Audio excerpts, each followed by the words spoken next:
बिस्मिल्लाहिर्रहमानिर्रहीम। अस्सलाम वालेकुम students and all the viewers. उम्मीद है कि आप सब खैरियत से होंगे। अच्छा स्टूडेंट्स, आज हमारा जो है लेक्चर नंबर 4 है, जिसके अंदर हम कॉम्प्लेक्स नंबर को डिस्कस करेंगे। ठीक है, इन द रिसेंटली वीडियो मैंने आपको जो है रियल नंबर पढ़ा दिया था, जिसमें हमने चैप्टर 2 में मैंने आपको बोला था कि हमारे दो पोर्शन होंगे, एक कॉम्प्लेक्स नंबर होगा, एक रियल नंबर होगा।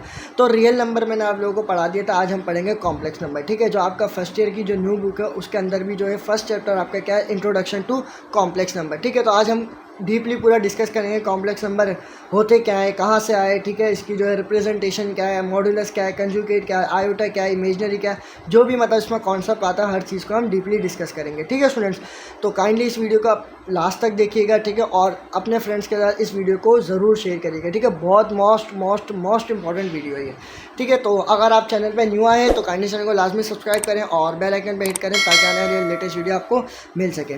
ठीक है स्टूडेंट्स, अब देखो कॉम्प्लेक्स नंबर, पहले तो ये समझना है कि कॉम्प्लेक्स नंबर आए कहाँ से। ठीक है, हमने जैसे पहले नंबर्स का कॉन्सेप्ट समझा था ना रियल नंबर में, कि भाई हमने अलजेब्रिक इक्वेशंस को सॉल्व करना स्टार्ट किया। जो फेडरल बुक में उन्होंने जो कॉन्सेप्ट दिया हुआ था वो ये था कि पहले अलजेब्रिक इक्वेशन आई। ठीक है, अलजेब्रिक इक्वेशंस को उन्होंने सॉल्व किया तो उसके ज़रिए क्या होते गए, नंबर्स जनरेट होते गए, यानी कि नेचुरल नंबर आया, फिर होल आया, फिर इंटीजर्स आए, फिर उसके बाद जो भी नंबर्स हैं even, odd, real, rational, irrational, ये नंबर्स आए।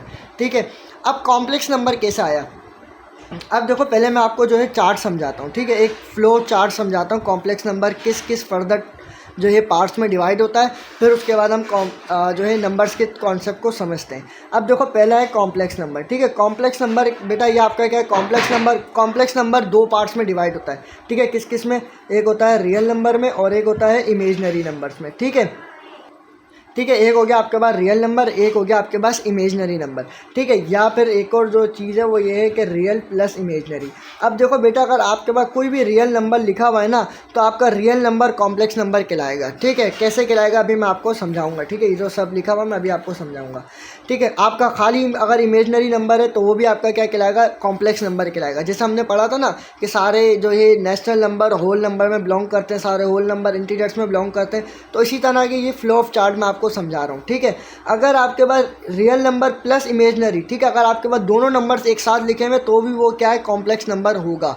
ठीक है, फिर आपको पता है कि रियल नंबर भी बेटा दो फर्दर पार्ट्स में डिवाइड होता है। ठीक है, कौन कौन से, एक होता है रैशनल और एक होता है इररेशनल।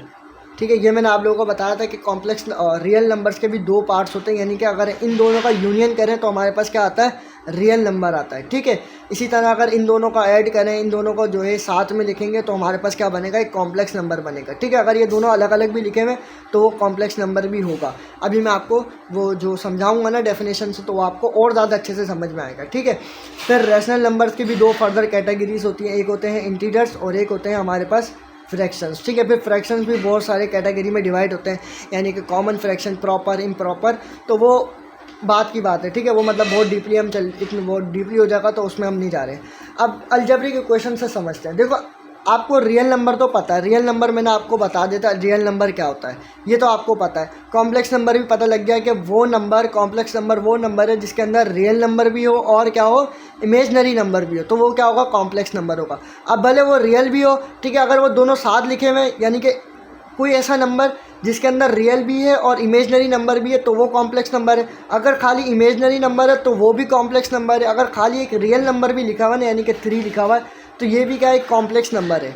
ठीक है, कैसे है, क्यों है, वो भी मैं आगे आपको समझाऊंगा। अब आपको ये नहीं पता कि बेटा इमेजनरी नंबर क्या है, ये इस चीज़ का कॉन्सेप्ट हमें क्लियर करना है। अब देखो इमेजनरी नंबर का कॉन्सेप्ट कहाँ से आता है, इसी तरीके से फिर कॉम्प्लेक्स नंबर का कॉन्सेप्ट है कि हमारे पास समटाइम्स ऐसी इक्वेशन आ गई कि अलजेब्रिक इक्वेशन ऐसी आ गई कि आप किसके बारे में पढ़ लें, हम अलजेब्रिक इक्वेशन के बारे में। ठीक है, अब देखो हमारे पास इस तरह की इक्वेशन आ गई, x+1 = 0। अब जब इसको सॉल्व करोगे तो x² = -1। ठीक है, अब ऐसा पॉसिबल ही नहीं है मैथ्स के अंदर अगर आप किसी भी नंबर का स्क्वायर लो बेटा आंसर क्या आ जाए, -1 आ जाए, ऐसा पॉसिबल ही नहीं है। ठीक है, आप कहीं पर भी देख लो, आप जैसे मिसाल ये के तौर पे मैं 2 पुट करता हूँ, x की जगह पे मैंने 2 पुट करा, उसका स्क्वायर लिया तो आंसर क्या आएगा बेटा, 4 आएगा। ठीक है, नेगेटिव में तो नहीं आ रहा ना आंसर, तो ऐसा पॉसिबल ही नहीं है कि आप कोई नंबर पुट करो, ठीक है, आंसर आपके पास क्या आ जाए, नेगेटिव में आ जाए। ठीक है, या इसके अंदर अगर मैं -2 पुट कर दूँ, ठीक है, कॉन्सेप्ट पूरा समझते जाने जो मैं आपको समझा रहा हूँ, -2 भी मैंने पुट कर दिया तो आंसर क्या आएगा बेटा, 4 ही आएगा, पॉजिटिव का। ठीक है, किसका आएगा, पॉजिटिव का, ये याद रखना। ठीक है, अब हाँ ये पॉसिबल है कि इस तरह है कि अगर आप जो है किसी मतलब यहाँ पे क्या है, स्क्वायर है, ठीक है। ऐसा पॉसिबल, ये अभी पावर कौन सी है बेटा, इवन पावर है, पावर क्या है, इवन, ठीक है। आपको इवन नंबर का पता है ना कि इवन नंबर बेटा कौन कौन से होते हैं, 2, 4, 6, 8 सॉन, ये भी चलते रहते हैं, ठीक है, ये आपको पता है। ऑड नंबर कौन से होते हैं बेटा, हमारे पास 1, 3, 5, 7। जो मैं समझाना चाह रहा हूँ वो समझे, ठीक है। ये मतलब जो मैं ये लिख रहा हूँ ना, मैं क्यों लिख रहा हूँ ये सब, मैं आपको जो चीज़ समझाना चाह रहा हूँ उस पॉइंट ऑफ व्यू से आप समझें कि देखो ये आपको इवन नंबर होगा, ये आपके क्या होगा, ऑड नंबर, ठीक है। अच्छा, इसके अंदर भी एक चीज़ है, वो छोटी बेसिक सी, वो बता देता हूँ मैं आपको। देखो एक आता है फिर ज़ीरो आप बोलोगे सर इवन है या ऑड है, ठीक है। यहाँ पर भी बच्चों को कन्फ्यूजन हो जाती है। देखो ज़ीरो जो है वो इवन नंबर है, ठीक है। कहीं कहीं पे कन्फ्यूजन होती है, कहीं कहीं पे बोलते हैं कि ऑड है, तो ये समझ लो कि ना इवन भी है ऑड भी है, ठीक है। ये इस तरीके, ज़ीरो जो है इवन भी है ऑड भी है, लेकिन जो है ज़्यादातर इवन जो है वो, ज़ीरो जो है वो इवन नंबर है, ठीक है। ये याद रखना, ज़ीरो क्या आपका इवन नंबर है, ठीक है। इसको चलो बाद में कहेंगे, ठीक है। ऑड नंबर आपको समझ में आ गया। अब ये है कि मैं अगर -2 पुट करूं और उसके ऊपर पावर 3 दे दूं, पावर 3 क्या है यहाँ पे, ऑड नंबर, तो मैं कह सकता हूँ कि मेरा जो आंसर आएगा वो क्या आएगा, आंसर नेगेटिव में आएगा, ठीक है। अगर किसी भी नंबर के ऊपर पावर ऑड हो तो आंसर किस में आता है, नेगेटिव में। अगर किसी भी नंबर के ऊपर पावर इवन हो तो आंसर किस में आता है बेटा, पॉजिटिव में आता है, ठीक है। हमेशा ये याद रखना, पावर अगर इवन होगी, ठीक है, पावर भले कितनी भी बड़ी हो, लेकिन आंसर हमेशा किस में आएगा बेटा, पॉजिटिव में आएगा। अगर पावर जो है ऑड होगी तो हमेशा आंसर किस में आएगा, नेगेटिव में आएगा, ठीक है। तो अब यहाँ पे कहा क्या था कि हमारे पास एक्स स्क्वायर का आंसर क्या आ रहा है, -1। तो ऐसा पॉसिबल ही नहीं है कि अगर किसी भी नंबर का स्क्वायर लें तो आंसर क्या है, -1 आए। तो इसको सॉल्व करने के लिए ना, इसको -1 को हटाने के लिए तो हमारे पास किस का कॉन्सेप्ट आया, इमेजनरी का कॉन्सेप्ट आया। यानी कि अगर इस तरीके से ले लो, ठीक है स्टूडेंट्स। अब देखो यहाँ पे मेरे पास क्या है, √4, ठीक है। √4 का आंसर क्या आएगा, 2 आएगा हमारे पास, यही आपको पता है। अगर अंडर रूट में जो है, अंडर रूट में यहाँ से निकालूँ 16 का क्या आएगा, 4 आएगा। तो ये चीज़ आपको पता। अगर मैं लूँ अंडर रूट -4 तो आंसर क्या आएगा, तो बोलोगे सर इसका पॉसिबल ही नहीं है आंसर, तो माइनस में आ रहा है। तो इमेजनरी नंबर कहाँ से आया, इमेजनरी का कॉन्सेप्ट ये है कि बेटा अंडर रूट में अगर कोई भी वैल्यू माइनस में आ जाए ना, तो इसको सॉल्व करने के लिए हमारे पास क्या आया, इमेजनरी का कॉन्सेप्ट आया। अंडर रूट में वैल्यू अगर माइनस में आ जाए ना, तो इसको हटाने के लिए हमारे पास क्या आया, इमेजनरी का कॉन्सेप्ट आया, ठीक है। आप कॉम्प्लेक्स नंबर को डिस्कस करते हैं स्टूडेंट्स, तो फिर आपको जो है इजीली इंशाल्लाह क्लियर हो जाएगा आपको कॉन्सेप्ट जो भी होगा, ठीक है। अब देखो कॉम्प्लेक्स नंबर है क्या, कॉम्प्लेक्स नंबर को हम डिनोट करते हैं Z से, ठीक है। अब यहाँ पे एक और सवाल आता है जो मैं आपको कॉन्सेप्ट क्लियर कर दूँ। Z जो है, Z से हम इंटीजर्स को भी डिनोट करते हैं, ठीक है। इंटीजर्स को भी हम किससे लिखते हैं बेटा, आपको पता है कि इंटीजर्स भी जो है हमारे पास Z से लिखे जाते हैं, ठीक है, इंटीजर्स भी। और कॉम्प्लेक्स को भी हम जो है इंटीजर्स से लिखते हैं। अब यहाँ पे ये सवाल जो है ये थोड़ा कंफ्यूज करता है कि सर ये हम अगर कहीं पे Z आ जाए तो Z क्या है, कॉम्प्लेक्स नंबर है या इमेजनरी और इंटीजर्स है, ठीक है। और एक और चीज़ यहाँ पे आती है, एक और कॉन्सेप्ट आता है, कहीं कहीं पे C से भी डिनोट करते हैं कॉम्प्लेक्स नंबर को, ठीक है। और कंपोजिट नंबर, ठीक है, कंपोजिट नंबर आपने पढ़े हो क्या पता मे बी, ठीक है। कंपोजिट नंबर जो है उसको भी डिनोट करते हैं C से। तो बेटा देखो ये जो जितने भी है ना, ये 3 चीज़ें, ठीक है। कहीं कहीं पे अब जैसे मैं आपको बताऊं ना, कि आप यूनिवर्सिटी में आओगे ना, तो यूनिवर्सिटी में क्या होता है कि आपको डिफरेंट बुक्स दे देंगी, ठीक है। आपको जो है जैसे टीचर ने कॉम्प्लेक्स नंबर पढ़ाया, टीचर ने क्या बोला, भाई आप ये 3 बुक्स ले लो, ठीक है, 1, 2, 3, ये 3 बुक्स में से पढ़ो आप कॉम्प्लेक्स नंबर को। तो इसका जो राइटर होगा इस वाली बुक का, उसने Z से डिनोट किया होगा, इसका जो राइटर होगा उसने C से डिनोट किया होगा, जो तीसरा होगा उसने भी जो है कि Z से या C से डिनोट किया हुआ होगा। तो कोई इसमें कोई मसले की बात नहीं है, ठीक है। आप किस चीज़ से भी डिनोट कर सकते हो। ज़्यादा जो Z यूज़ होता है वो किसके लिए होता है, इंटीजर्स के लिए, ठीक है। कहीं कहीं पे कॉम्प्लेक्स नंबर को भी हम Z से डिनोट करते हैं, ठीक है। इसमें कोई इशू की बात नहीं है, ठीक है। ये बात याद रख लेना, अगर ये सवाल आया आपके जहन में तो डिनोट कर सकते हो, आपका जिससे दिल करे आप डिनोट कर दो, इसमें कोई मसले की बात नहीं है, ठीक है। हर राइटर, हर ऑथर जो है अपनी अपनी रिप्रेजेंटेशन देता है, अपने अपने उससे लिखता है, ठीक है। उसका अपना पॉइंट ऑफ व्यू होता है, वो जिससे डिनोट करना चाहो आप कर सकते हो, ठीक है। क्लियर हो गया होगा आपका सारा पॉइंट। अब चलते हैं कॉम्प्लेक्स नंबर के ऊपर। अच्छा, अब देखो कॉम्प्लेक्स नंबर क्या होता है, वो कहता है बेटा a number can be express in the form of Z = A + iota b, ठीक है। अब देखो ये आ गया, वही बात आ गई। अब देखो कॉम्प्लेक्स नंबर क्या होता है बेटा, कॉम्प्लेक्स नंबर आपका वो नंबर होता है जो इस फॉर्म में लिखा हुआ, किसमें, A + iota b, ठीक है। किस में लिखा हुआ, A + iota b या फिर X + iota y, ठीक है। इन 2 तरीक़ों से लिखा हुआ होगा, ठीक है। Z क्या है यहाँ पे आपका कॉम्प्लेक्स नंबर है, A + iota b क्या है, इसको रिप्रेजेंट जो है इसको एक्सप्रेस यानी इस फॉर्म में लिखा जाता है कॉम्प्लेक्स नंबर को, ठीक है। और यहाँ पे A और B क्या होगा बेटा, आपका A B जो है दोनों क्या होंगे, रियल नंबर से बिलोंग करेंगे, यानी कि A B क्या है बेटा आपका कोई भी रियल नंबर है, ठीक है, यानी कि ये दोनों क्या है आपके कोई भी रियल नंबर है, ठीक है। और आयोटा क्या है, आयोटा तो आपका क्या है इमेजनरी नंबर है। आयोटा क्या है, आयोटा तो आपका इमेजनरी है, ठीक है। बाकी ए और बी क्या है, दोनों रियल नंबर है। वही बात जो मैंने आपको बताई थी कि अगर सिर्फ जो है रियल प्लस इमेजनरी दोनों नंबर्स लिखे हुए तो वो क्या कहलाएंगे, कॉम्प्लेक्स नंबर कहलाएंगे, ठीक है। कोई भी नंबर अगर इस तरीके से लिखा होगा ना बेटा, वो आपका क्या कहलाएगा, कॉम्प्लेक्स नंबर कहलाएगा, ठीक है। आगे और फर्दर पढ़ते हैं। Where a and b belongs to real number, ठीक है। ए और बी आपका किस में बिलोंग करेंगे, रियल नंबर से, ठीक है। तो उसको हम क्या कहते हैं, कॉम्प्लेक्स नंबर कहते हैं, ठीक है। या उसको इस तरीके से लिखो या उसको इस तरीके से लिखो, बात एक ही है, ठीक है स्टूडेंट्स। अब आगे चलते हैं। आई क्या है यहाँ पे बेटा, आई जो है आपका इमेजनरी नंबर है, ठीक है। क्या है, आई क्या है यहाँ पे आपका इमेजनरी यूनिट है, ठीक है। आप इसे कह सकते हो इमेजनरी नंबर नहीं कहोगे, आप इसे बेसिकली कहोगे इमेजनरी यूनिट, ठीक है। ये मेरे से गलती होगा, इमेजनरी यूनिट लिखना है इसे, ठीक है। इमेजनरी यूनिट, ठीक है, इमेजनरी यूनिट कहते हैं इसे हम, ये याद रखना, ठीक है। अब इमेजनरी यूनिट क्यों कह रहे हैं इसे मैं अभी आपको बताता हूँ। देखो आयोटा की कुछ जो है पावर्स होती हैं, ठीक है। आयोटा के ऊपर अगर पावर्स आ जाए ना, वो आपने याद रखनी है, ये बेसिक पावर्स हैं, ये आपने हमेशा याद रखनी है। अगर आयोटा के ऊपर पावर 1 आए तो आंसर क्या आएगा बेटा, हमेशा हमारे पास क्या आएगा, रेडिकल -1। अब रेडिकल -1 क्यों आ रहा है, देखो मैंने वही बात कही थी ना कि आपको कि अगर रेडिकल हमारे पास -4 हो, ठीक है, तो अब माइनस को ख़त्म करने के लिए बेटा क्या लगाते हैं हम, आयोटा। आपको पता है आयोटा की पावर 1 किसके बराबर है, रेडिकल -1 के लिए, ठीक है। तो 4 का अंडर रूट क्या आता है, -1 को अभी हटा दो, समझ लो -1 है नहीं, तो 4 का जो है अंडर रूट क्या आता है हमारे पास बेटा, 2 आता है, ठीक है। अब माइनस हमारे पास था तो हमने माइनस को ख़त्म करने के लिए क्या लगा दिया बेटा, आयोटा लगा दिया। तो हमारे पास आंसर क्या आ गया, रेडिकल -4 का 2 आयोटा। समझ में आया अब कि हमारे पास माइनस जो था वो क्यों, माइनस जो था उसको ख़त्म करने के लिए हमने क्या लगाया, यहाँ पे आयोटा लगा दिया, ठीक है। अगर इसको ब्रेक करना चाहो आप इस तरीके से भी कर सकते हो, उम्मीद है आपको नज़र आ रहा होगा, ठीक है। रेडिकल -4 है ना, इसको इस तरीके से ब्रेक कर दो, रेडिकल 4 मल्टीप्लाई बाय रेडिकल -1, ठीक है। 4 का अंडर रूट क्या आता है हमारे पास, 2 आता है। और आयोटा रेडिकल -1 किसके बराबर था बेटा, आयोटा के, तो हमने मल्टीप्लाई बाय आयोटा, ठीक है। आयोटा आ गया तो आंसर क्या आ गया, 2 आयोटा। अब समझ में आ रही, तो ये क्या है, आयोटा किस लिए बेटा, आयोटा जो है रेडिकल में अगर कोई माइनस की वैल्यू आ जाए तो उसको ख़त्म करने के लिए हमारे पास क्या आता है, आयोटा। आयोटा बेसिकली ये क्या है, एक ग्रीक लेटर है, ठीक है। क्या है, एक ग्रीक लेटर है और उसको हम क्या कहते हैं, इमेजनरी यूनिट कहते हैं, ठीक है। क्या कहते हैं, इमेजनरी यूनिट, ठीक है।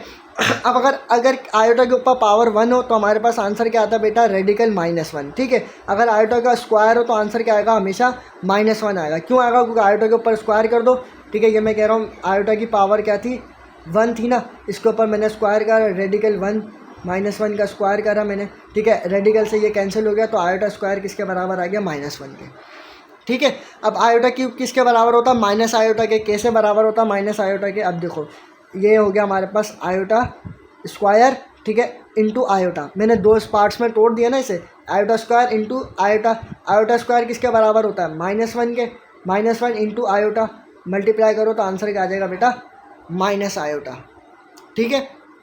आयोटा की पावर 4 बेटा, वो कैसे निकालेंगे हम, एक iota square into iota square, ठीक है। 2 हिस्सों में तोड़ दिया तो आंसर क्या आएगा, -1। आयोटा स्क्वायर किसके बराबर होता है, -1 के, इंटू आयोटा स्क्वायर किसके बराबर है, -1 के। तो जब इन दोनों को मल्टीप्लाई करेंगे तो आंसर क्या आ जाएगा, पॉजिटिव का 1, ठीक है। ये मतलब आयोटा की कुछ 4 बेसिक जो है वो क्या कहते हैं पावर्स होती हैं, इनको आपने याद रखना है, बेसिक पावर्स को, ठीक है। जो आपका आयोटा के ऊपर अगर हाईएस्ट पावर आ जाए तो आंसर जो आएगा वो भी इन्हीं में ही बिलोंग करेगा, इन 4 में, ठीक है। ये याद रख लो। आगे मैं अभी आपको आयोटा की पावर्स भी समझाऊंगा कि अगर आयोटा की पावर्स और ज़्यादा आ जाएँ तो उसको किस तरीके से सॉल्व करते हैं, ठीक है। तो उम्मीद है कि आपको समझ में आ रहा होगा यहाँ तक, ठीक है। आपको उम्मीद है कि यहाँ तक समझ में आ गया होगा, ठीक है। बस ये याद रख लो कि आयोटा बराबर होता है रेडिकल -1 के, आयोटा स्क्वायर बराबर होता है -1 के, आयोटा क्यूब बराबर होता है माइनस आयोटा के, और आयोटा की पावर 4 जो है बेटा किसके बराबर होता है, 1 के, ठीक है। तो उम्मीद है कि आपको समझ में आ गया होगा। अब आगे चलते हैं इसके रिप्रेजेंटेशन के ऊपर, ठीक है। जैसे हमने रियल नंबर्स के रिप्रेजेंटेशन देखी तो इसको भी देख लेते हैं। देखो बेटा, इसकी जो है रिप्रेजेंटेशन 2 तरीक़ों से है, ठीक है। 2 तरीक़ों से आप लिख सकते हो, एक ऑर्डर पेयर में लिख सकते हो और जो है एक आप इमेजनरी फॉर्म में लिख सकते हो, ठीक है। जो कॉम्प्लेक्स की फॉर्म में उसे आप लिख सकते हो। अब देखो यहाँ पे मैंने किससे डिनोट करा, सी से डिनोट करा कॉम्प्लेक्स नंबर को, ठीक है। सी क्या है, कॉम्प्लेक्स नंबर है, ठीक है। आप भले किसी से भी जेड से लिख दो या सी से लिख दो, बात सेम ही है, ठीक है। अच्छा, ऑर्डर पेयर क्या होता है वो बेटा अभी मैं आगे चलूँगा तो ऑर्डर पेयर भी आपको बताऊँगा, ठीक है। ऑर्डर पेयर में अगर आप लिखना चाहो तो कैसे लिखोगे, A, बी, ठीक है, सच दैट ए बी किससे बिलोंग करते हैं, रियल नंबर से, ठीक है। एक तो ये होगा सेट बिल्डर फॉर्म में। दूसरा हम इसको कैसे लिखेंगे कि ए प्लस आयोटा बी आपका क्या है, कॉम्प्लेक्स नंबर है, सच दैट ए बी किस में बिलोंग करते हैं, रियल नंबर है, एंड आयोटा जो है वो बराबर होता है रेडिकल -1 के, ठीक है। ये होती है उसकी रिप्रेजेंटेशन किसकी, कॉम्प्लेक्स नंबर की, ठीक है। तो उम्मीद है कि स्टूडेंट्स आपको समझ में आ रहा होगा जिस तरीके से मैं आपको समझा रहा हूँ, ठीक है। तो ये रिप्रेजेंटेशन होती है, ठीक है। मैंने सेट बिल्डर फॉर्म में इसकी रिप्रेजेंटेशन आपको समझा दी, ठीक है। ये कौन सी थी, ऑर्डर पेयर थी, ठीक है। यहाँ पे लिख लो ये कौन सा था, ऑर्डर पेयर था। ऑर्डर पेयर में आपको समझाया, और ये क्या था, कॉम्प्लेक्स इमेजनरी में था, ठीक है। अगर इमेजनरी यानी कि आयोटा साथ हो तो उसको किस तरीके से हम रिप्रेजेंटेशन देते हैं, ठीक है। तो उम्मीद है कि आपको यहाँ तक समझ में आ गया होगा। अब आगे चलते हैं, ऑर्डर पेयर को समझते हैं, ठीक है स्टूडेंट्स। अब देखो यहाँ पे जो है आपके पास एक आयोटा जो है कॉम्प्लेक्स नंबर दिया हुआ है। कॉम्प्लेक्स नंबर क्या हो, कहता है if z equal to a plus iota b, ठीक है। ए प्लस आयोटा बी आपका कोई भी जो है कॉम्प्लेक्स नंबर है, ठीक है। क्या है, ए प्लस आयोटा बी आपका कोई कॉम्प्लेक्स नंबर है, तो इसमें से बताओ रियल नंबर कौन सा होगा, यानी कि रियल पार्ट कौन सा होगा और इमेजनरी पार्ट कौन सा होगा। ये जो आपका ए होगा ना, ये क्या है बेटा, आपका रियल पार्ट है, और ये आयोटा बी आपका क्या है यहाँ पे, इमेजनरी पार्ट है, ठीक है। आयोटा बी आपका क्या होगा, इमेजनरी पार्ट होगा। यानी कि हम कैसे बोलेंगे कि ए जो है हमारा real part of the complex number है, और आयोटा बी हमारा जो क्या है बेटा यहाँ पे imaginary part of the complex number है, ठीक है। अगर मैं इसी को यहाँ नंबर में लिखूँ, सपोज मैं कहता हूँ मेरे पास 3 + 2 आयोटा, ठीक है। ये क्या है बेटा, मेरे पास कोई भी जो है कॉम्प्लेक्स नंबर है, ठीक है। 3 + 2 आयोटा मेरा क्या है, कॉम्प्लेक्स नंबर है। तो उसमें से बताओ रियल पार्ट कौन सा है, इमेजनरी पार्ट कौन सा है। 3 जो है आपका रियल पार्ट होगा, और 2 आयोटा आपका क्या होगा बेटा, इमेजनरी पार्ट होगा, ठीक है। ये आप याद रख लेना, ये आप समझ लो, सॉरी, ठीक है। तो ये क्या आपका 3 आपका रियल है, और 2 आयोटा आपका क्या है, इमेजनरी पार्ट है, ठीक है स्टूडेंट्स। अब जैसे कि यहाँ पे मैंने आपको बोला था कि कॉम्प्लेक्स नंबर जो होता है उसके अंदर रियल भी होता है, इमेजनरी भी होता है, और रियल प्लस इमेजनरी दोनों होता है। अभी तो हमने ये समझा कि रियल और इमेजनरी अगर दोनों साथ हों तो वो कॉम्प्लेक्स नंबर है, ठीक है। अगर खाली रियल हो और इमेजनरी ना हो तो वो भी कॉम्प्लेक्स नंबर होता है। कैसे होता है, जैसे मैं कह रहा हूँ कि मेरे पास वो कहता है z इक्वल टू, z देगा आपको हमेशा, ठीक है। क्या बोलेगा, z जो है इक्वल है किसके, 3 के, ठीक है।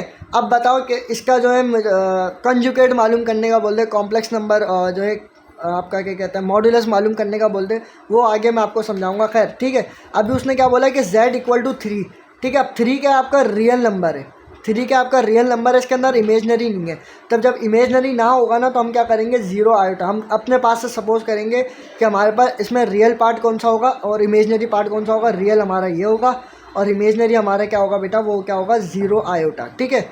इस तरीके से अगर हम दूसरा सवाल दे दें, वो बोलेगा कि z इक्वल टू आपको 2 आयोटा बोल दे, और वो बोले कि बताओ इसमें से रियल पार्ट कौन सा, इमेजनरी पार्ट कौन सा, तो आप कैसे बताओगे बेटा, क्या आप बोलोगे 0 जो है हमारा रियल पार्ट है, प्लस 2 आयोटा, 2 आयोटा क्या हमारे पास इमेजनरी पार्ट है, ठीक है। ये आप इस तरीके से आप समझ सकते हो, ठीक है स्टूडेंट्स। तो इस तरीके का कॉन्सेप्ट होता है रियल पार्ट और इमेजनरी पार्ट का, ठीक है। अगर आपका कोई रियल नंबर लिखा हुआ तो वो भी कॉम्प्लेक्स नंबर है, खाली इमेजनरी लिखा हुआ वो भी कॉम्प्लेक्स नंबर है, अगर दोनों एक साथ लिखे हुए तो वो भी आपका क्या है, कॉम्प्लेक्स नंबर है, ठीक है।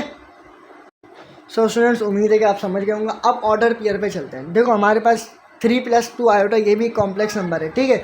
अगर इसको आयोटा की फॉर्म में लिखूंगा तो कैसे लिखूंगा, 3 + 2 आयोटा, ठीक है। ये क्या होगा, आयोटा की फॉर्म में कॉम्प्लेक्स नंबर हो गया। अब इसी को मैंने क्या करना, ऑर्डर पेयर में लिखना। ऑर्डर पेयर में क्या होता है, ब्रैकेट के अंदर, ठीक है, सेमी ब्रैकेट के अंदर आपने लिखना है। तो कैसे लिखोगे, आप लिखोगे 3, 2, ठीक है। अब इसमें क्या होगा, 3 जो है आपका रियल पार्ट होगा, और 2 क्या होगा, आपका इमेजनरी पार्ट होगा। यानी कि ऑर्डर पेयर में क्या होता है, हम आयोटा को नहीं लिखते।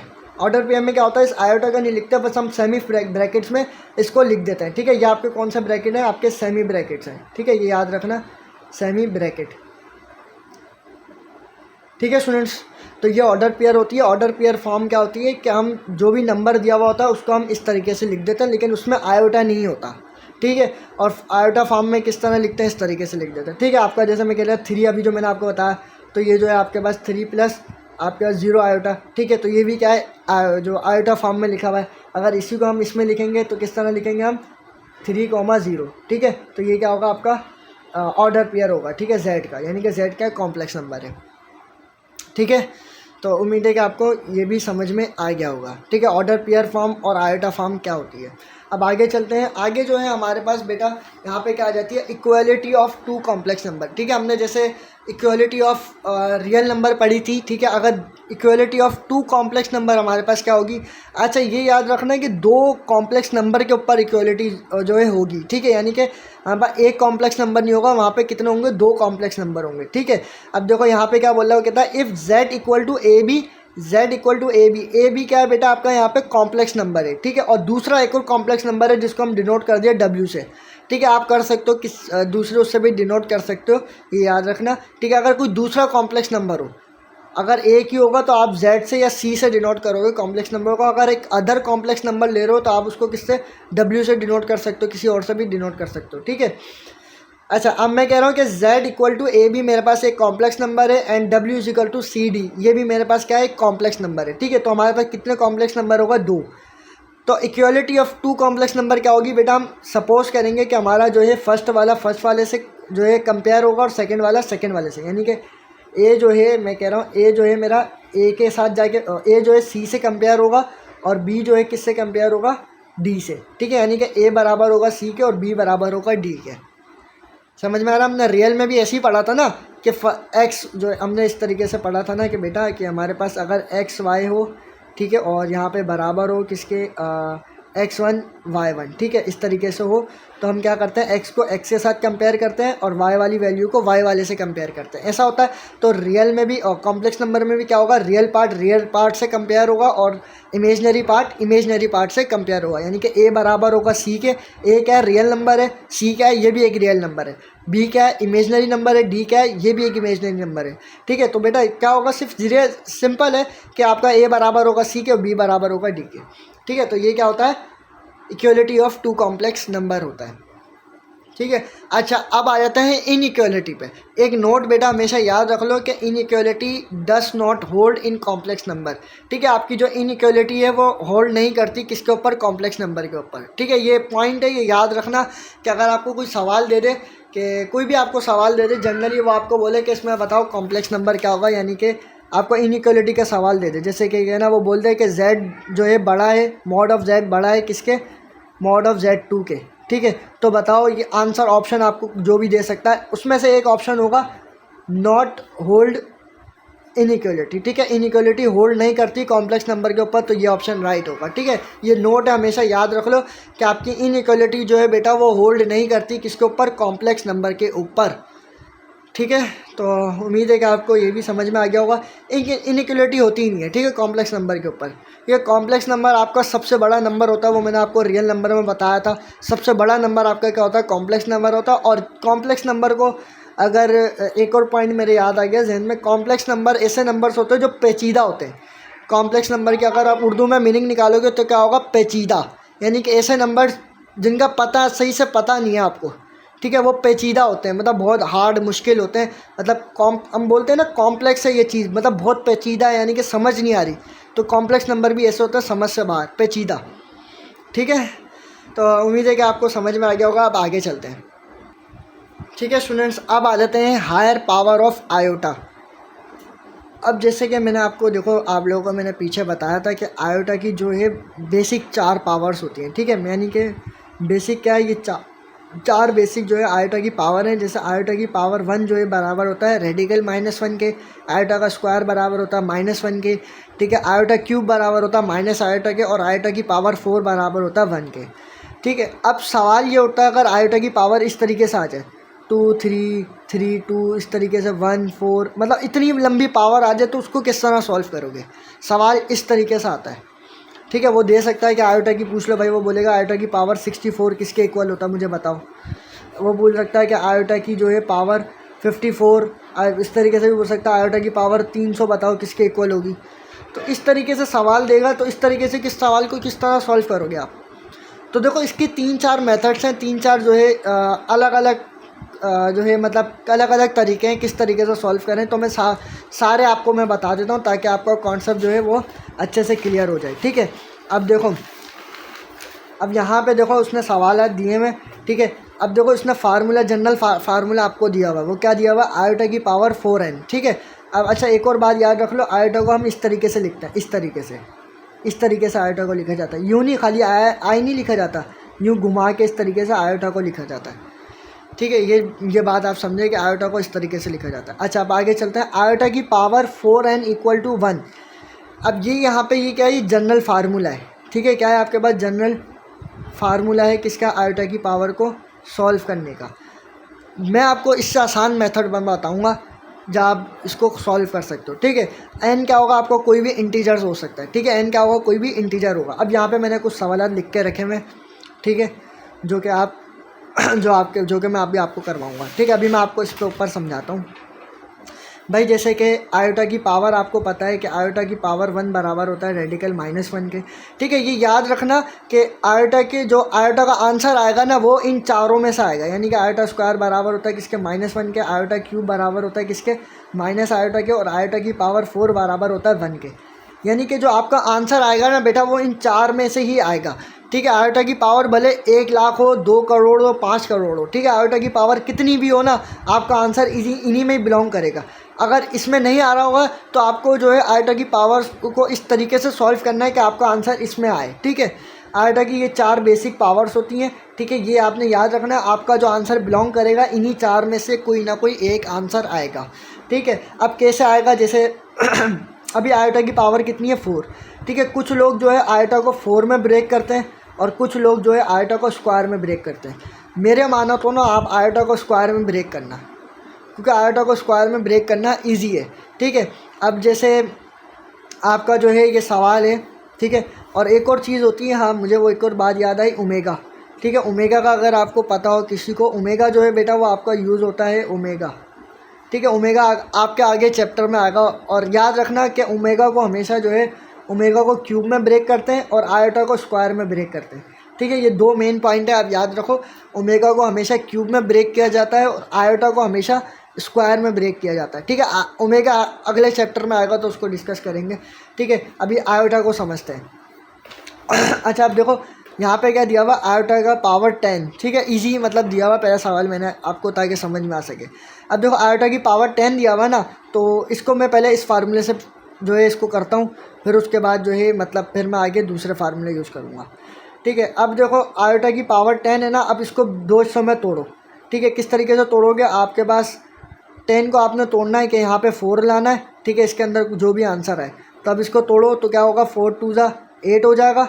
ठीक है, और कितना बचा, बाकी है 2, तो आप क्या करोगे, आयोटा स्क्वायर। यानी कि आप क्या करोगे, 4 इंटू आपके पास क्या हो जाएगा, यहाँ पे 8 हो जाएगा, सॉरी 4 2 हो जाएगा। ठीक है, और यहाँ पे क्या हो जाएगा आपके पास, इंटू आयोटा स्क्वायर। ठीक है, तो इसको आप इस तरीके से लिख सकते हो, आयोटा की पावर 4 होल की पावर 2 इंटू आयोटा स्क्वायर। ठीक है, आयोटा की पावर 4 किसके बराबर होता है, यहाँ पे जो है आपका आयोटा की पावर 4 जो है बेटा वो बराबर होता है किसके, 1 के। ठीक है, 1 का स्क्वायर होगा 1 ने जो आयोटा स्क्वायर को मल्टीप्लाई करा क्या आएगा, आयोटा स्क्वायर, और आयोटा स्क्वायर बराबर होता है -1 के। ठीक है, ये तो एक ये तरीका हो गया। मेरे हिसाब से ये तरीका बेकार है। ठीक है, ये बहुत लंबा है तरीका। या कुछ लोग इस तरीके से करते हैं कि जो पावर होगी उसको जो है, जो भी मतलब पावर है उसको 4 से डिवाइड करेंगे, फिर जो रिमाइंडर आएगा इस तरीके से करेंगे। या कुछ लोग इस तरीके से भी करते हैं, जैसे आयोटा की पावर 10 है ना, इसको वो कह रहा है 4 को बेस बनाना है। ठीक है, आप वो क्या कह रहा है, आयोटा की पावर 4 रखो। आप किस तरीके से, वो इस तरीके से करेगा, 4 10 आपने यहाँ पे रखा। ठीक है, अब उसने क्या करा कि जो है 4 2 जा 8 हो गया, रिमाइंडर क्या बचा 2। जो रिमाइंडर बचा है ना वो उसकी पावर में चले जाएगा। रिमाइंडर क्या बचा, जो भी आपका रिमाइंडर बचा वो उसकी क्या चले जाएगा, पावर में चले जाएगा। यानी कि आपने क्या करा, आयोटा का स्क्वायर लिया। ठीक है, तो आयोटा स्क्वायर किसके बराबर हो गया बेटा, -1 के। ठीक है, इस तरीके से करा है। तो जिस तरीके से आपको सही लगे कर सकते हो। मैं अभी जो अपना मेथड है वो मैं आपको बताता हूँ। ठीक है स्टूडेंट्स, अब देखो ये बहुत सारे मेथड है, मैंने आपको बताया, आपको उम्मीद है कि आपको समझ में आ रहे होंगे। लोग इस तरीके से कर रहे हैं, यानी कि देखो मैंने इस तरीके से किया, जो फार्मूले के मुताबिक मेरा आंसर क्या आया, -1। ठीक है, अब मैंने रिमाइंडर वाला मेथड भी किया, जो आपका रिमाइंडर था वो आपका क्या आ जाएगा, पावर में आ जाएगा। अब आयोटा स्क्वायर आपको पता है किसके बराबर हो गया, -1 के। अब मैं आसान मेथड बताऊं, आयोटा की पावर क्या है बेटा, 10 है। अब ये मेथड आप समझो, मेरा जो मेथड है, आप इसको क्या करो, स्क्वायर में ब्रेक करो। यानी आपने क्या लाना है, आयोटा स्क्वायर लाना है। अब आयोटा स्क्वायर किस तरीके से, मैं जो है आयोटा स्क्वायर होल की पावर 5 इस तरह लिख सकता हूँ कि अगर मैं 2 को जो है मल्टीप्लाई करूँगा 5 से, तो मेरे पास क्या बनेगा, आयोटा की पावर 10 ही बनेगा। ठीक है, इस तरीके से लिख दिया। आयोटा का स्क्वायर किसके बराबर होता है, -1 के, पावर क्या आ जाएगा 5।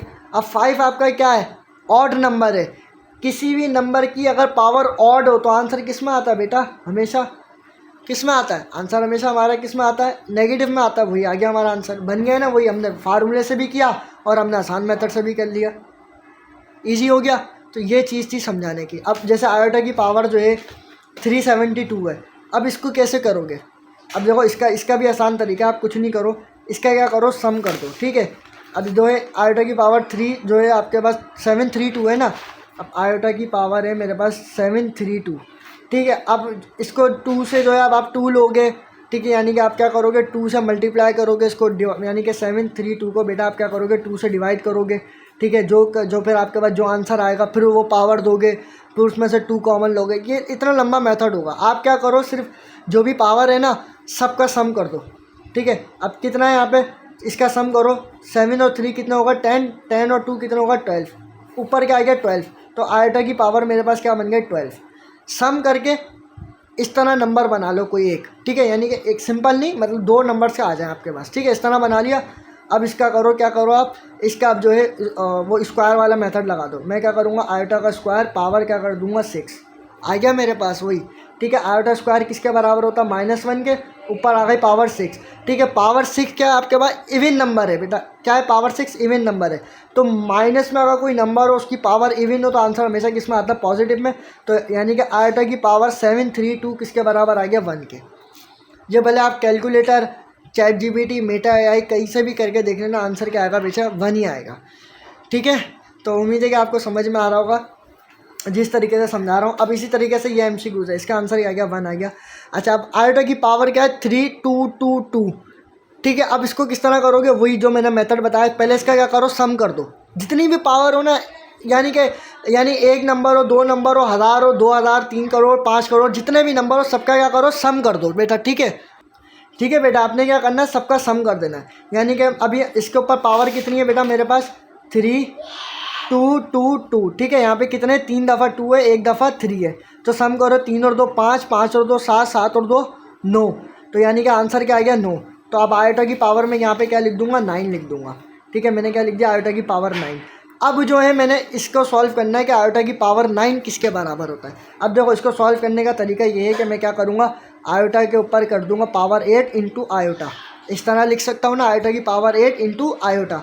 अब क्या करूँगा मैं आयोटा स्क्वायर, ठीक है, और ऊपर पावर कितनी दे दूँगा 2 4 8, ठीक है, और इंटू आयोटा। इसको 2 हिस्सों में तोड़ के मैंने कर लिया, ठीक है। अब इसको फर्दर यहाँ पे सॉल्व करते हैं नीचे, ठीक है, इसको इधर ही सॉल्व कर लेते हैं, ठीक है। अब आयोटा की पावर स्क्वायर इंटू ए पावर जो है 4 इंटू आयोटा, ठीक है। आयोटा स्क्वायर किसके बराबर होता है -1 के, पावर क्या है आपके पास आयोटा, और ये हमारे पास आयोटा आ गया, ठीक है। अब -1 के ऊपर पावर क्या है इवन, तो आंसर क्या आएगा हमेशा पॉजिटिव, यानी कि 1 इंटू आयोटा, तो आंसर क्या आ गया मेरा आयोटा आ गया। देखो कितना इजी कॉन्सेप्ट था कि मेरे पास इस तरीके से सिंपल तरीके से मेरे पास क्या आ गया आयोटा आ गया, ठीक है। तो उम्मीद है कि आपको ये समझ में आ गया होगा कि किस तरीके से करते हैं, ठीक है। अब लास्ट एक क्वेश्चन देख लेते हैं, ये वाला आपका होमवर्क होगा, ठीक है। ये क्वेश्चन आपका क्या है होमवर्क है, ये आप लोग करना, ठीक है, कोशिश करना। क्वेश्चन देख लेते हैं, हमारे पास सवाल है कि 1 प्लस आयोटा का होल स्क्वायर किसके बराबर होता है। अब यहाँ पे क्या है रियल नंबर भी है आयोटा भी है, दोनों चीज़ें। तो इसको हम किस तरीके से करेंगे बेटा, आपको एक फार्मूला याद होगा कि हम a प्लस बी का होल स्क्वायर किसके इक्वल होता है, a स्क्वायर प्लस का 2ab प्लस का b स्क्वायर, ठीक है। ये आपको फार्मूला आपको पता होगा। अब इस फार्मूले के मुताबिक खोलो, 1 का स्क्वायर क्या होगा 1 ही होगा, मैं डायरेक्ट कर रहा हूँ, ठीक है। 1 का स्क्वायर क्या होगा 1 होगा, प्लस 2ab, a क्या 1 है और b क्या है आपका आयोटा, यानी कि क्या आ जाएगा 2 आयोटा प्लस का आयोटा का स्क्वायर किसके बराबर होता है, आयोटा स्क्वायर लिख देते हैं हम यहाँ पे डायरेक्ट, ठीक है। 1 प्लस 2 आयोटा, और आयोटा स्क्वायर किसके बराबर होता है -1 के, तो प्लस का 1 माइनस का 1 कैंसिल, तो आंसर क्या आ गया मेरे पास 2 आयोटा आंसर आ गया, ठीक है स्टूडेंट्स। तो उम्मीद है कि आपको समझ में आ गया होगा कि 2 आयोटा हमारे पास क्या आ गया आंसर आ गया, ठीक है स्टूडेंट्स। तो उम्मीद है कि आप यहाँ तक समझ गए होंगे किस तरीके से सॉल्व करते हैं।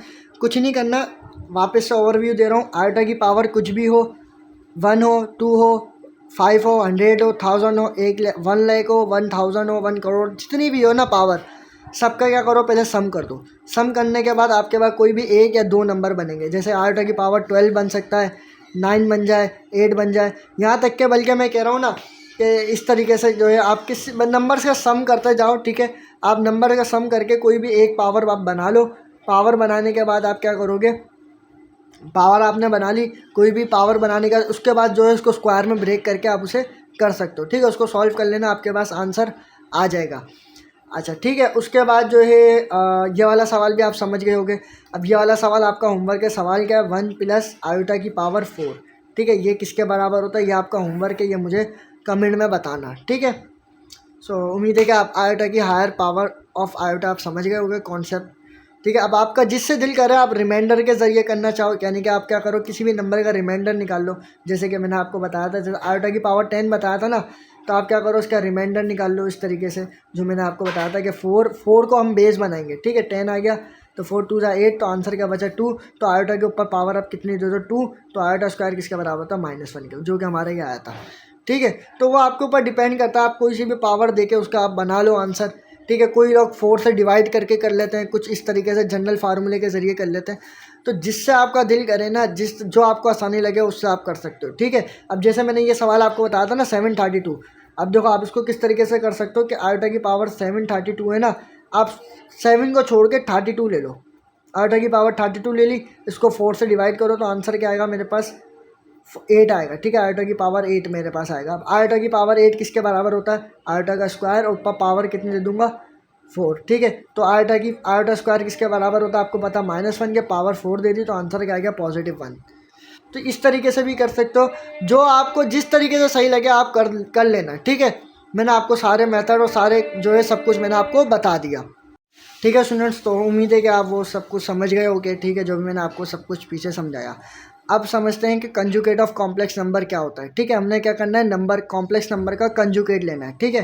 अब किस तरीके से लिया जाता है कंजुगेट में देखो क्या होता है, इसकी डेफिनेशन में क्या कहता है, to change sign of imaginary part only, ठीक है।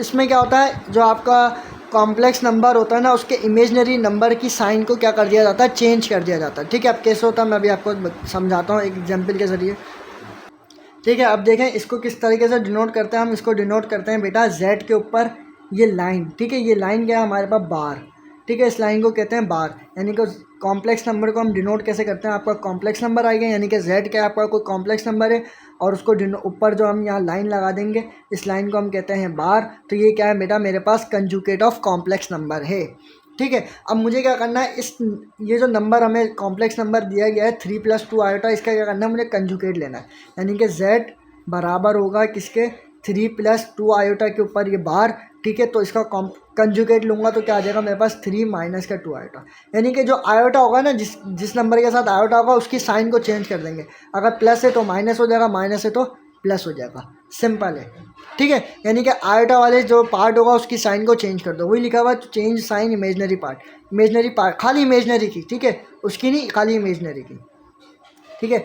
आगे आ जाता है हमारे पास identity element of complex number, ठीक है। ये मैं आपको बता चुका था, और रियल नंबर में हमने आइडेंटिटी पढ़ी थी कि आइडेंटिटी क्या होती है, कि हम कोई भी नंबर लें और उसमें कोई ऐसा नंबर ऐड करें कि उस नंबर के ऊपर कोई फ़र्क नहीं पड़े, तो वो क्या होता है, उस नंबर की आइडेंटिटी होती है, ठीक है। तो हमारे पास 2 आइडेंटिटी थी, एक थी एडिटिव आइडेंटिटी और एक थी हमारे पास मल्टीप्लिकेटिव आइडेंटिटी, ठीक है। तो एडिटिव और identity, multiplicative identity complex number में क्या होगी बेटा, वो ये होगी, ठीक है। ये आप याद रख लो कि 0,0 क्या है आपके पास एडिटिव आइडेंटिटी है, और मल्टीप्लिकेटिव आइडेंटिटी क्या है 1,0, ठीक है। ये याद रखनी है आपने, बस ये याद रख लेना, मल्टीप्लिकेटिव और एडिटिव आइडेंटिटी। अच्छा फिर आ जाता है inverse element of complex number, ठीक है। अगर हमारे पास कोई भी नंबर है उसका इन्वर्स क्या होगा, इन्वर्स मैंने आप लोगों को पढ़ाया था ना, कि रियल में हमने इन्वर्स पढ़ाया था कि जो है आपके पास कोई भी नंबर हो, ठीक है, और जो है हमारे पास मतलब कोई भी नंबर हो और उसमें हम ऐसा नंबर ऐड करें कि आंसर हमारे पास आइडेंटिटी एलिमेंट आ जाए, ठीक है। हमारे पास रियल में ये था ना कि मेरे पास अगर 2 जो है कोई नंबर है, तो उसमें ऐसा कौन सा नंबर ऐड करूँ कि मेरे पास 0 आंसर आ जाए, तो क्या किया था, -2 ऐड किया था, तो आंसर मेरे पास क्या आ रहा था 0। 0 क्या था, एडिटिव आइडेंटिटी थी, यानी कि ऐसा नंबर ऐड किया जाए कि उसके अंदर वही आइडेंटिटी उसकी बन जाए, ठीक है। रियल में हमने यही पढ़ा था। तो कॉम्प्लेक्स में ये जो ये आइडेंटिटी है, इन्वर्स क्या होगा बेटा, अब क्या किया जाएगा, इन्वर्स में हमारे पास कि जो है जो भी नंबर होगा उसका एडिटिव इन्वर्स क्या होगा कि उसके साथ माइनस की साइन लग जाएगी, यानी कि Z हमारे पास कोई भी कॉम्प्लेक्स नंबर है तो देन इसका कॉम्प्लेक्स नंबर क्या बन जाएगा, -A, -B, ठीक है। तो इस तरीके से अगर इसका एडिटिव इन्वर्स जो होगा अगर इस तरीके से हो तो क्या होगा, Z से Z कैंसिल होकर 0,0 बन जाएगा, ठीक है। तो उम्मीद है कि आपको ये भी समझ में आ गया होगा। अब लास्ट जो है एक दो चीज़ें हैं तो उसको भी समझ लेते हैं। ठीक है, इसकी भी कुछ प्रॉपर्टीज़ आ जाती हैं। किसकी? हमारे पास कंजुगेट की प्रॉपर्टी क्या है बेटा हमारे पास? वो कहता है कि z अगर कोई प्योरली हमारे पास रियल नंबर है, उसके अंदर इमेजनरी नंबर है नहीं, ठीक है, तो अगर वो प्योरली इमेजनरी है तो उसका कंजुगेट क्या होगा बेटा? सेम ही होगा। ठीक है, जो होगा मतलब वो जो आंसर होगा वही उसका सेम होगा। यानी कि जब मैं मिसाल के तौर पे 3 मेरे पास कोई जो यहाँ पे z इक्वल टू 3, ये मेरे पास क्या है? प्योरली कॉम्प्लेक्स नंबर है जिसके अंदर 3 क्या है? रियल नंबर है। तो इसका कंजुगेट अगर मैं ले लूँ तो आंसर क्या आएगा? 3 ही आएगा। ठीक है, तो ये हमारे पास इस तरीके से। अच्छा, अगर मैं कुछ z कॉम्प्लेक्स नंबर है उसका डबल कंजुगेट लूँ तो आंसर क्या बनेगा बेटा? वही नंबर बनेगा। ठीक है, ये भले आप करके चेक कर लेना। ठीक है स्टूडेंट्स, तो अगर आप किसी भी नंबर का, किसी भी कॉम्प्लेक्स नंबर का अगर डबल कंजुगेट लेते हो ना तो आंसर क्या आएगा? वही कॉम्प्लेक्स नंबर आ जाएगा। ठीक है, ये प्रॉपर्टी ये आप याद रख लेना। ये पूछ सकता है कि सवाल आपको दे दे कि अगर z का डबल कंजुगेट लो तो किसके बराबर होगा। तो ये कुछ चीज़ें याद रखने की वो आप याद रखिएगा। अब आ जाते हैं मॉडुलस ऑफ कॉम्प्लेक्स नंबर। ठीक है, मॉडुलस या एब्सोल्यूट वैल्यू भी इसे कहा जाता है। ठीक है, अब मॉडुलस या absolute value of complex number क्या होता है कि हमारे पास इसको डायग्राम से समझते हैं। देखो ये मेरे पास डायग्राम है। ठीक है, ये मेरा एक्स एक्सिस है, ये मेरा वाई एक्सिस है। ए को जो है हम क्या कहते हैं बेटा? रियल पार्ट कहते हैं। ये जो एक्स एक्सिस पे जो हमारा ए बनेगा ये मेरे पास क्या होगा? रियल पार्ट होगा। यानी कि आपका जो रियल नंबर होगा वो इधर होगा और इमेजनरी नंबर आपका कहाँ पे होगा?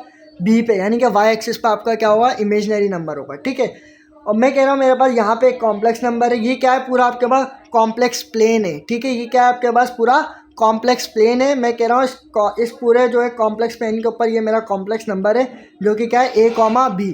ठीक है, ए कॉमा बी क्या है? मेरे पास कॉम्प्लेक्स नंबर है। तो ओरिजिन से लेके यहाँ तक का जो इसका डिस्टेंस होगा ना, जिसे हम फिज़िक्स के अंदर पोजीशन जो क्या कहते हैं, यहाँ से यहाँ तक इसकी पोजीशन बोलते थे। ठीक है, या इसका मैग्नीट्यूड बोलते थे। तो यहाँ से यहाँ तक का जो इसका जो डिस्टेंस होगा ना उसमें हम क्या बोलते हैं? मॉडुलस बोलते हैं। ठीक है, मॉडुलस या फिर एब्सोल्यूट वैल्यू। ठीक है, तो उम्मीद है आपको समझ में आ गया होगा ये। ठीक है, तो इसको हम जो है इस डायग्राम को हम 2-3 नाम से जानते हैं। ठीक है, कौन कौन सी? एक होता है अर्गन डायग्राम या कॉम्प्लेक्स प्लेन भी इसे हम बोलते हैं, या फिर जेड प्लेन भी हम इसे बोलते हैं। ठीक है, तो मॉडुलस ऑफ कॉम्प्लेक्स नंबर क्या है हमारे पास? Modulus is the distance from complex number from origin. यानी कि ओरिजिन से लेके कॉम्प्लेक्स नंबर का जो डिस्टेंस होगा उसे हम क्या बोलते हैं बेटा? मॉडुलस बोलते हैं। ठीक है, तो उम्मीद है कि आपको समझ में आ गया होगा। ठीक है, इसको डिनोट हम किस तरह करते हैं? जेड और ये डबल लाइन। ठीक है, ये डबल लाइन जो होती है हमारे पास इस तरीके से, ये जो डबल लाइन इसके अंदर z होगा तो ये हमारे पास क्या होता है? Modulus of the complex number. अच्छा, इसमें भी 3-4 चीज़ें होती हैं। ठीक है, देखो क्या क्या, अगर ये जो हमारे पास है, क्या मैं एक मिनट आपको समझाता हूँ। एक मिनट पर्चा ले लूँ मैं। ठीक है स्टूडेंट्स, ठीक है, अब देखो हमारे पास ठीक है स्टूडेंट्स, अब देखो यहाँ पे अगर मेरे पास जो है ये इस तरह डबल मॉड हो। ठीक है, इसके अंदर जो है मेरे पास कोई अगर सिंगल नंबर हो जैसे -4, तो ये क्या होता है? ये एब्सोल्यूट वैल्यू कहलाता है। आपको याद हो अगर, ठीक है, एब्सोल्यूट वैल्यू कहलाता है जो, ठीक है, ये आपको याद होगा मे बी। ठीक है, कि मतलब इसको जो है वो कन्वर्ट कर देता है किसमें? पॉजिटिव में। इस तरह जो है कन्वर्ट हो गया हमारे पास क्या आ जाता है? 4 आ जाता है। अगर इसके अंदर कोई कॉम्प्लेक्स नंबर हो तो वो क्या कहलाएगा? इसका मॉडुलस कहलाएगा। ठीक है, जहाँ वो मतलब जो मैंने आपको पढ़ाया मुझे याद है। ठीक है, अब अगर इसके अंदर कोई वेक्टर हो तो वो क्या कहलाएगा? मैग्नीट्यूड कहलाएगा फिज़िक्स में। ठीक है, याद आया कुछ? ठीक है, मतलब डिफरेंट नामों से हम इसे जानते हैं। ठीक है, अगर इसके अंदर जो है कुछ इसके अंदर एक और चीज़ होती है, अगर इसके अंदर कोई एक और नंबर हो तो वो कुछ और कहलाता है।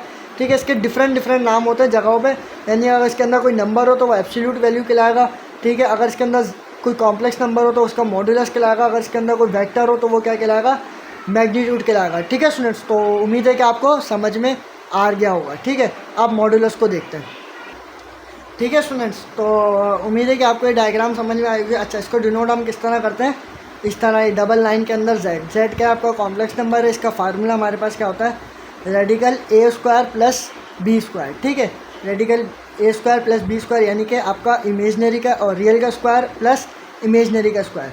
ठीक है, एग्जाम्पल के तौर पे एक सवाल देख लेते हैं हम। z हमारे पास कोई कॉम्प्लेक्स नंबर है 3 + 2 आयोटा। इसका मुझे क्या करना है? मॉडुलस निकालना है या एब्सोल्यूट वैल्यू निकालनी है। ठीक है, तो हम किस तरह निकालेंगे? रेडिकल 3 का स्क्वायर, ठीक है, प्लस क्या करेंगे? 2 का स्क्वायर। ठीक है, ये आयोटा नहीं लिखा जाएगा, ये याद रखना, आयोटा नहीं लिखा जाएगा साथ। ठीक है, तो इसका क्या करोगे आप, स्क्वायर कर दोगे तो हमारे पास आंसर क्या आ जाएगा इसका, 3 का स्क्वायर 9 प्लस 2 का स्क्वायर हमारे पास क्या आ जाएगा 4, रेडिकल हमारे पास ऐसा का ऐसा। तो ये किसके बराबर हो जाएगा, 4 और 3 कितना हो जाएगा 13, तो रेडिकल 13। ठीक है, रेडिकल 13 हमारे पास क्या आ जाएगा, आंसर आ जाएगा। ठीक है, तो उम्मीद है कि आप समझ गए होंगे। ठीक है स्टूडेंट्स, अब आगे चलते हैं, लास्ट हमारा कोई इक्का दुक्का टॉपिक है उसको भी देख लेते हैं। ठीक है, अब देखें इसकी प्रॉपर्टीज़ को हम देख लेते हैं। प्रॉपर्टीज़ हमारे पास क्या होती है कि अगर हमारे पास मॉड्यूलस के अंदर z कंजुगेट हो, ठीक है, वो बराबर होगा मॉड्यूलस ऑफ z, बराबर होगा वो भी किसके, कि माइनस का z मॉड्यूलस के। ठीक है, ये एक प्रॉपर्टी होती है, ये तीन चीज़ें आपस में क्या होंगी, इक्वल होंगी। ठीक है, ये आप भले खुद से करके चेक कर लेना, इक्वली आपको मिलेंगे। ठीक है, z इंटू जेड के ऊपर कंजुगेट वो बराबर होगा मॉड्यूलस ऑफ z के स्क्वायर के। ठीक है, तो ये अभी मैं इसका मल्टीप्लिकेटिव इन्वर्स भी आपको समझाता हूँ किस तरीके से होता है। तो ये प्रॉपर्टी भी क्या होगी, इक्वल होगी, और z का जो है अगर z मॉड्यूलस का अगर स्क्वायर लो बराबर होगा a square plus b square के। ठीक है, ये मैं अभी आपको इस तरह समझा देता हूँ कि हमारे पास z किसके इक्वल था बेटा, radical a square plus b square के। ठीक है, इस तरीके से था, अगर इसका स्क्वायर ले लो दोनों तरफ, ठीक है, मॉड का ना स्क्वायर लो तो हमारे पास क्या आ जाएगा, स्क्वायर से रेडिकल कैंसिल हो जाएगा, तो क्या आ जाएगा, मॉड ऑफ z का स्क्वायर बराबर आ जाएगा a स्क्वायर प्लस का b स्क्वायर के। ठीक है, तो ये इस तरीके से जो है ये इक्वल होते हैं। बाकी दो प्रॉपर्टी आप खुद से सेटिस्फाई करके चेक कर लेना। लास्ट आ जाता है हमारे पास multiplicative inverse of complex number. ठीक है, तो इसमें क्या है, देखो multiplicative of inverse complex number क्या है हमारे पास, कि आपका z का इन्वर्स जो है वो बराबर होगा किसके, 1/z के, या वो बराबर होगा z का conjugate divided by mod of z के a जो है स्क्वायर के। ठीक है, तो ये तीनों चाहे तीनों कंडीशन बराबर होंगी। ठीक है, आपको इस तरीके से भी दे सकता है लिख के, क्या बोलेगा ये मालूम करके दो, या ये मालूम करके दो, या ये मालूम करके दो। ठीक है, ये तीनों चीज़ें क्या है, इक्वल है। ठीक है, इसका फार्मूला क्या होता है, फार्मूला होता है हमारे पास z मल्टीप्लिकेटिव इन्वर्स का a divided by a square plus b square comma minus का b divided by a square plus b square. ये क्या होता है, इसका फार्मूला होता है, ये आपने याद रखना है फार्मूला। ठीक है, तो उम्मीद है कि आप समझ गए होंगे। ठीक है, तो उम्मीद है कि आपको समझ में आ गया होगा। तो अगर आपका कोई भी क्वेश्चन है आप मेरे से कमेंट में पूछ सकते हैं। ठीक है, तो आज का लेक्चर हमारा यहाँ पे एंड होता है। इसके अलावा जो है हमारा लास्ट इसके बाद इसके ऑपरेशंस भी हैं, ऑपरेशंस ऑफ कॉम्प्लेक्स नंबर, तो इंशाल्लाह वो नेक्स्ट वीडियो में मैं आपके साथ डिस्कस करूँगा। ठीक है, वीडियो काफ़ी लंबी हो गई है, तो इस वजह से नेक्स्ट में जो है मैं आपके साथ कॉम्प्लेक्स नंबर का जो है वो ऑपरेशंस को डिस्कस करूँगा। ठीक है, फिर उसके बाद हम इसके MCQs को डिस्कस करेंगे। ठीक है, तो उम्मीद है कि आपको समझ में आ गया, और आपका कोई भी सवाल है आप मेरे से कमेंट में पूछ सकते हैं, मेरे जो है डिस्क्रिप्शन में मेरा नंबर मिल जाएगा, उस पर मेरे से कांटेक्ट करके कोई भी सवाल पूछ सकते हैं। ठीक है स्टूडेंट्स, तो उम्मीद है कि अगर आपको ये वीडियो अच्छी लगी तो वीडियो को लाइक कीजिएगा, चैनल को लाजमी सब्सक्राइब करिएगा, और फ्रेंड के साथ लाजमी शेयर करिएगा। ठीक है, और एक अच्छा सा कमेंट करिएगा, बताइएगा कि आपको ये लेक्चर कैसा लगा। ठीक है, तो जज़ाकल्लाह, दुआओं में याद रखिएगा।